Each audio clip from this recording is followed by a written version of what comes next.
If you're thinking about starting your real estate photography business in 2023, this video is going to cover the exact 8 things that I think you should do to get up to speed as quickly as possible. A lot of photographers will tell you that it takes years of experience to grow a successful photo business, and that is absolutely not true. How long the experience you have doesn't matter, but how high quality it is really does. So in this video, I'm going to take my 10 years of experience and try to sum them up for you in the most efficient way possible so that you can take advantage of my experience and not have to go through the same learning curves that I did. You know, it's not a coincidence that the phrase "the starving artist" exists in our industry. And it exists because oftentimes the advice you can get online is from other people who haven't built successful photo businesses. Maybe they're great photographers, but their way to monetize was by making videos online, and that's totally okay. But if you're trying to build a business, you should take advice from someone who's done what you want to do. And that quote said, if you wouldn't trade places financially with someone, you shouldn't take financial advice from them.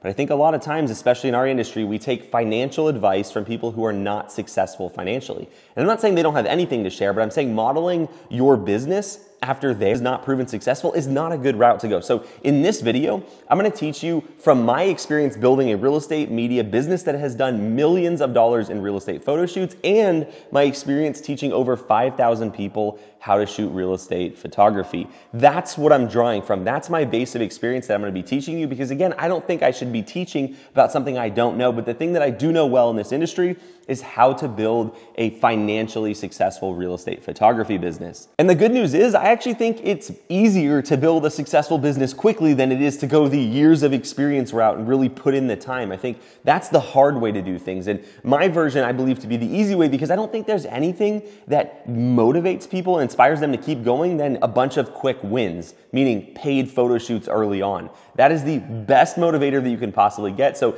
this video is tailored around that, which is getting you paying photo shoots quickly without having to spend years to build up your skill set or whatever else that people say you need to do. So let's get right into the video. So when I was putting together my notes for this video, the first thing I did is go to ChatGPT, put in the headline of the video and say, give me a video script for this. I always start there because it gets my brain working and gives me a bunch of ideas. But an interesting thing happened, and that's the reason I'm sharing it with you. And that interesting thing was, of the 8 ideas I asked it for, I think 4 of them were really the opposite of the advice you should take. And it was writing it as, this is good advice. And the other 4 were good. So in this video, I'm going to break those down for you, starting with the good 4, the ones that I recommend you should do. The first thing that it gave me was to utilize social media. You know, one of the most important strategies we teach in anything that I teach, whether it's online, here for free on YouTube, or in my paid course, is how to get clients. And the strategy we teach is called the Instagram method. And it's so effective and it utilizes social media. So I highly encourage you to utilize social media, but not just in the way that most people tell you to, where you have to post and do all this stuff. I encourage you to watch the workshop linked below after this video, and it will dive into the exact strategy we use, which is called the Instagram method, that will turn social media into a client getting machine for you. So definitely utilize social media. Number 2 is network with real estate agents. Now, this is good advice. You need to know real estate agents, but I'm not saying you need to go invite them for coffee or go to networking events. I'm saying that when you do get the chance to shoot for them, make sure to focus on building a relationship with them. What a lot of people do wrong is they go into the shoot and they're so focused on their camera that they forget about the most important thing, which is making sure that agent likes them. If your clients like you, they will refer you and they will keep using you over the long term. I know for most people, when you're just getting started in business especially, it's scary to network with people. And I actually think limiting the amount of scary things you do at the start is a good idea. Because if you think of all this hard stuff that you have to do, that prevents you from taking steps in the right direction. So that's why I think going to networking events or just getting coffee with real estate agents, if you can convince them to do so, isn't the best idea for most people, especially if that causes you fear or anxiety. Because again, the goal is to limit those things. I think a lot of people, when they talk about starting businesses, they're like, you got to push through all that. And yes, you do, but I think it's actually smarter to leverage your psychology and do the things you're excited about doing and try to actually get those quick wins so that you're willing to persevere longer, because ultimately the person who is able to stay in business the longest is the one who wins, just because your business will build over time. Number 3 is set reasonable prices. A lot of photographers will tell you that you need to price what you're worth and command a high premium, but here's the thing, with real estate photography at least, there is a market price. Real estate photography is really a commodity. Consider a commodity like gold, right? Where there is a market price, and if you're higher than that, you don't get business. Now, unlike gold, there is a range you can be in as a real estate photographer. And here's where I think a lot of photographers go wrong. They say, okay, I'm gonna be in the market price, but then they go to like the bottom 10% of the market price. I don't think you need to do that. I'm just saying you don't wanna be 3 times your nearest competitor. So find the market range by looking at your competitors, seeing what they charge, and be somewhere in the top half at least. If you go to the bottom half, you're kind of shortchanging yourself, but if you're in the top half, you're in the meat of the market price still, but you're near the higher end, so every shoot you do is gonna result in more money for you, which is really important, especially as your business grows. So absolutely be in the market price, and that means charge reasonable prices. Now, there are things you can do after you get your business started to command higher and more premium prices, like adding branding services and other things that aren't as commoditized. But I think getting into real estate photography by just focusing on the basic real estate listing shoots is a great way to do it. And then we'll give you a solid base where you can start playing with other offers that are more high ticket or premium. Because ultimately, premium pricing is important, especially if you want to grow $1 million plus business. Number 4 is to provide great customer service. I think a lot of people understand that it takes great customer service to be successful in business, but then when they start their business, they build everything as if it's for them. You have to build the business for your clients, not you. And so what this looks like is a lot of times fees that shouldn't be there. Maybe fees if the agent's late, or fees if the house is messy, or fees if the agent cancels last minute. And I understand why you do those, but those are not great customer service, because the thing you have to keep in mind with real estate photography is it's not about the shoot you're doing today. It's about your ability to keep that client for the next 50 photo shoots. And unlike other types of photography where you want to get as much money out of them because after you're done with them, you're done with them, real estate is a long game. It's a lifetime value game. And so while it could be important to get $50 more per shoot, it's a lot more important to get 50 more shoots. And so I encourage you to build your policies when it comes to photo rights. Don't be stingy with those. If someone wants them, give it to them. It doesn't matter, on late fees, be considerate when it comes to your fees you're charging, because people hate fees, especially if they have to cancel, because the agent never wants to cancel. Their sellers probably just aren't ready. And so you have to think, what would be best if I was the real estate agent? And if you build a company like that, you will get so many real estate agents to work with you. A lot of photographers, come into it with the mindset of, I don't want to be taken advantage of.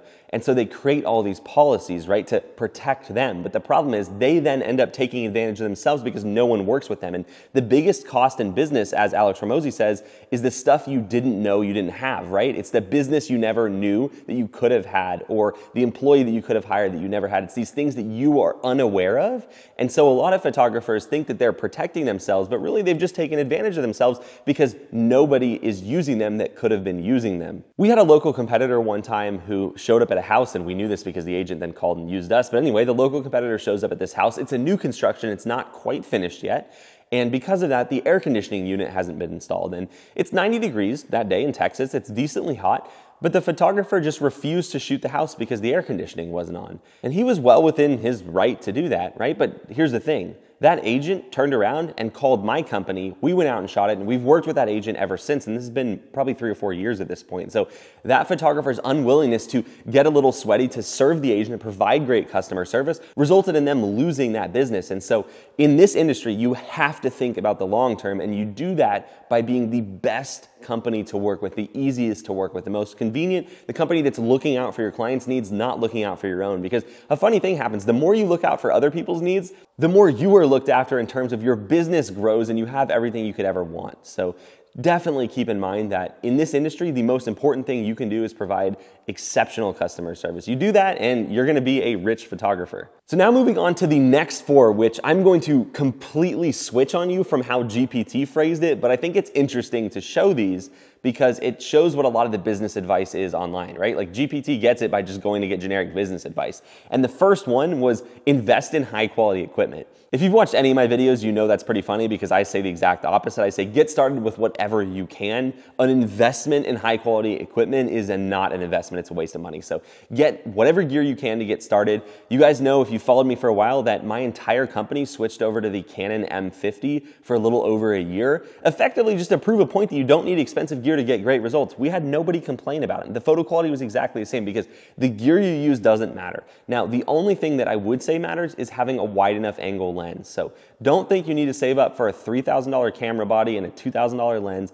Get something affordable. Any camera really in the last 10 years will work, and just make sure you get a wide enough angle lens. If you want to see what gear we recommend based upon budget, check out the gear kit linked below this video. Number 2 it spit out was develop your editing skills. And again, this is kind of funny because I recommend not learning to edit at all and from day one outsourcing your editing.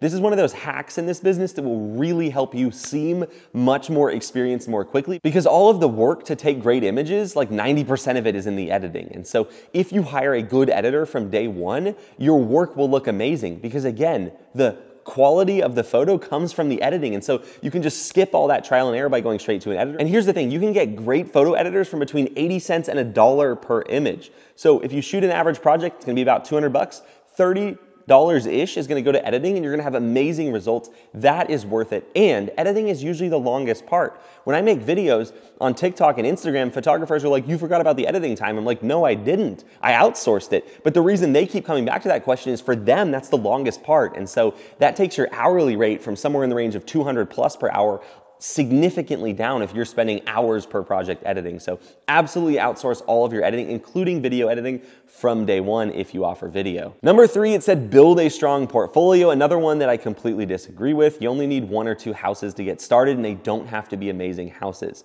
The vast majority of the time you're gonna be shooting average houses, and so the chances are that you probably live in an average house or know someone that does. Clean that house up a little bit, take some photos of that. You can go to builder model homes if you need to, and they'll usually let you shoot. You can rent an Airbnb if you absolutely had to, but don't think it needs to be nice. Shoot an average house or 2, and that is all you need to get started.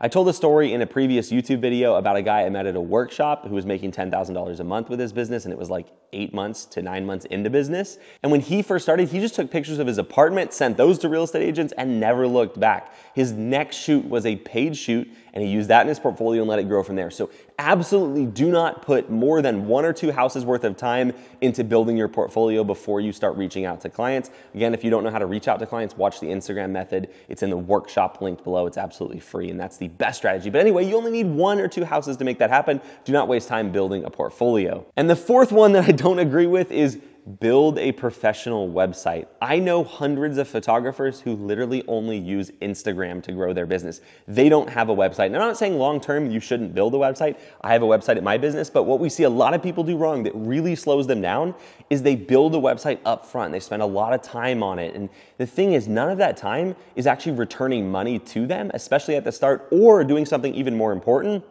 which is getting them closer to that first paid shoot. Like I've already talked about in this video, getting paid shoots is the biggest motivator out there. And so my goal with anybody I help build a real estate photo business is take the time from their first paid shoot and the place they are now and condense the time between by removing tasks that don't need to be done at the start. I think that you could easily get away with never having a website and still make 6 figures plus a year as a real estate photographer. Now, I think there are systems that are important. We use one called HD Photo Hub that kind of take the place of a website and are much more effective. If you want to learn about those, check out the workshop linked below. So those are the 8 things I recommend doing if you want to build your real estate photography business in 2023. And here's the good news. Starting a real estate photography business is not a long game. I think if you think of it too much as a long game, like a lot of people tell you, you won't push yourself to get results in the short term. And there is no reason your first real estate shoot could not be next week. And the reason I know that is because so many of the people that go through our course are able to do that. And so if this is your goal for 2023, I highly encourage you to set milestones for yourself and make it happen, because it is so awesome what can happen for your business and then by default for your life if you put in the work to make this happen. It's an awesome industry. 2023 is a great time to get started because the housing market has slowed down. And that is good news for real estate photographers because it means real estate agents need to do more to sell a house, which means ordering more services from companies like mine. If you haven't watched my workshop yet, I highly encourage you to do that. It's an hour long and it's free, and it's like an in-depth specific version of this video that will walk you through step by step what you need to do to get started. So check that out in the bio, linked below. That's all for this video, guys. I'll see you on the next one. Go binge watch all my other stuff if this is one of your goals, and I'll see you there.